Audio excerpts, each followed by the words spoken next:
Olá, gente boa de Deus, a paz de Cristo Jesus, pastor Adriano Moreira com você mais uma vez aqui em nosso canal, onde procuramos de alguma forma sempre trazer para você algo novo, diferente, um assunto importante e relevante. Antes de falarmos do assunto de hoje, que não será dentro das nossas séries, eu quero sempre convidar você para que se inscreva no nosso canal, clique no sininho, comente, compartilhe, siga-nos também em nossas redes sociais, no Twitter, que é agora o X, que você siga-nos também no Instagram e no Facebook. E nos permita chegar em muitas outras casas, vidas e pessoas. Mas antes de te convidar para você assistir o que hoje nós vamos falar, hoje eu quero falar sobre a confissão de um pastor. E vamos assistir um videozinho da confissão desse pastor e eu quero fazer alguns comentários sobre. Sei que já muita gente falou positiva, negativamente, mas vem comigo para você saber um pouco mais sobre a confissão de um pastor.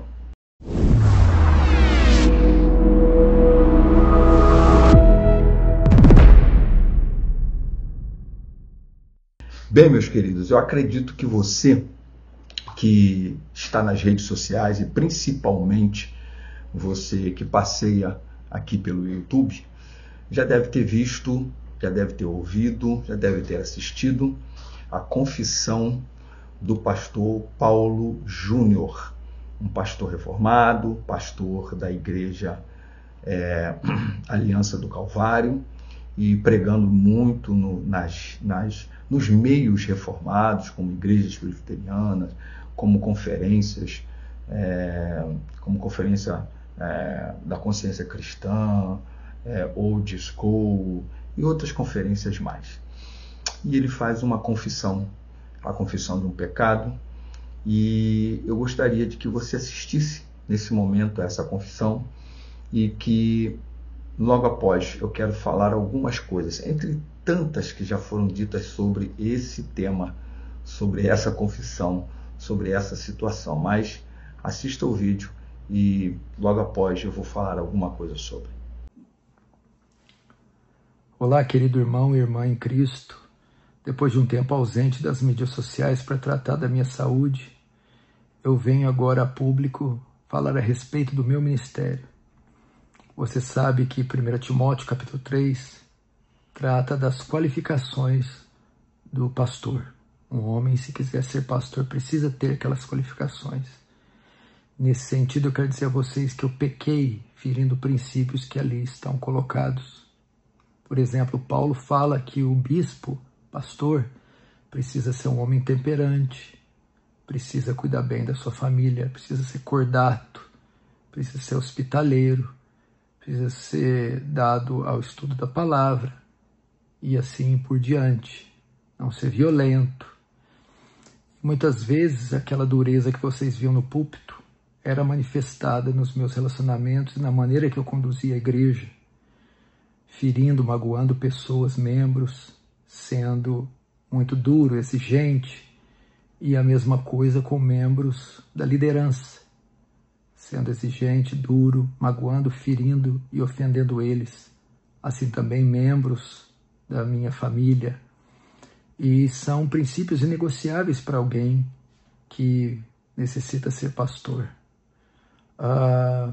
O meu conselho me chamou, me repreendeu a respeito dessa condução por um tempo, e eu resisti a essa repreensão, tentando manipulá-los, tentando dissuadi-los e me rebelando contra a verdade de Deus e contra a verdade que vinha da sua boca. Mas depois de novos conselhos e novas repreensões, eles me convenceram do meu pecado. Meus olhos se abriram e eu vi que estava conduzindo a igreja de forma equivocada, pecaminosa. E eu pedi perdão a eles e reconheci o meu pecado. E depois de algumas reuniões, eles entenderam que essas violações, que já tinham um bom tempo, me desqualificavam para ser pastor dessa igreja. e o que prontamente eu entendi: uma desqualificação não temporária, não permanente. Por essa razão, eu quero aqui pedir perdão a vocês, mais uma vez, pedir perdão aos membros da igreja que eu ofendi, que eu excedi na minha liderança, que eu magoei, que eu fui além do que um pastor pode ir. Quero pedir perdão também aos membros do conselho, que eu também ofendi, que eu tentei dissuadir ou persuadir de forma a contrariar a palavra de Deus e a causar feridas, mágoas e contendas.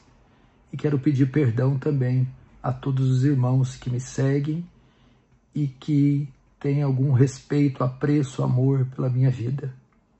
Eu entendo que um homem, para ser pastor, precisa ser irrepreensível, idôneo, precisa ter uma conduta ilibada.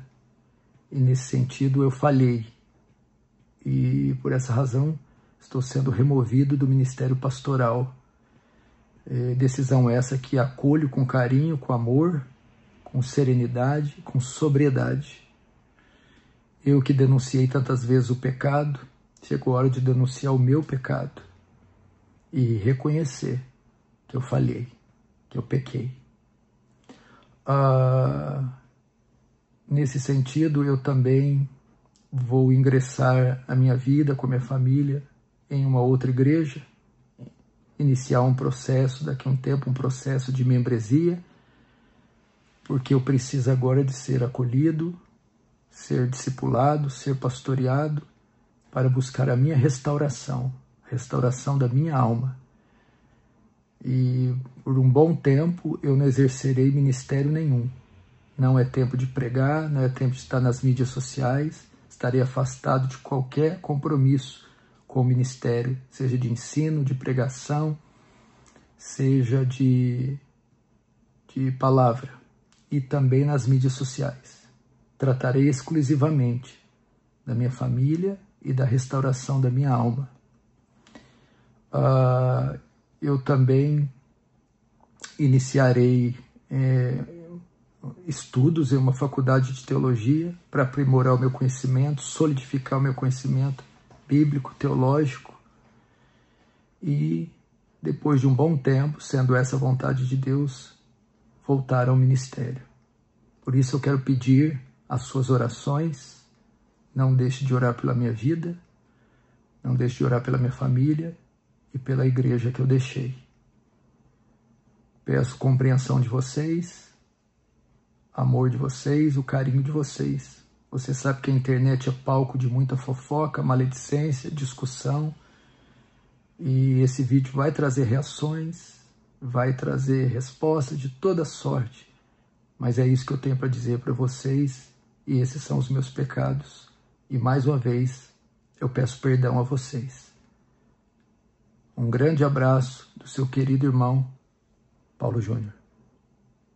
Bom, diante de uma confissão como essa, deixe primeiro, em primeira mão, um pouquinho do contexto do que se sabe.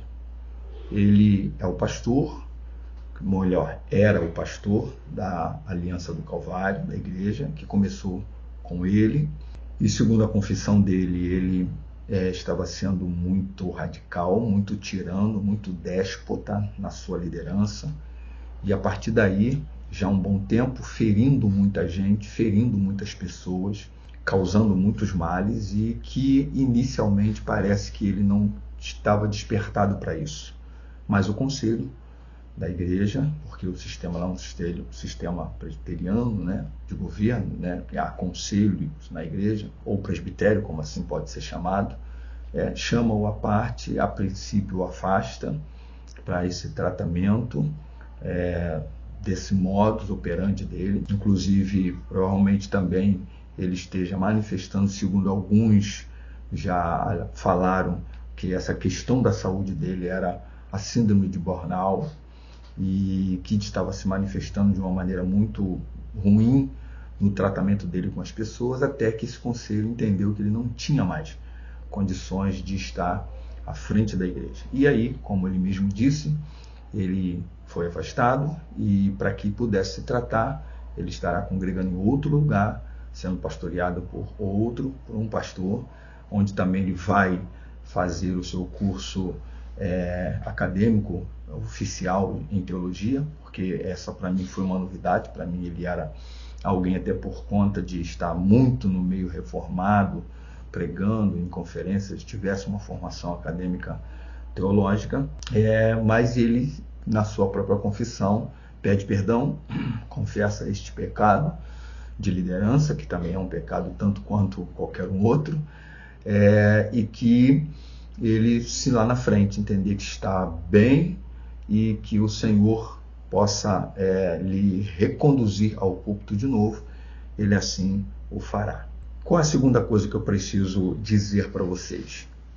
É preciso reconhecer que essa é uma atitude incomum no meio da liderança evangélica odierna.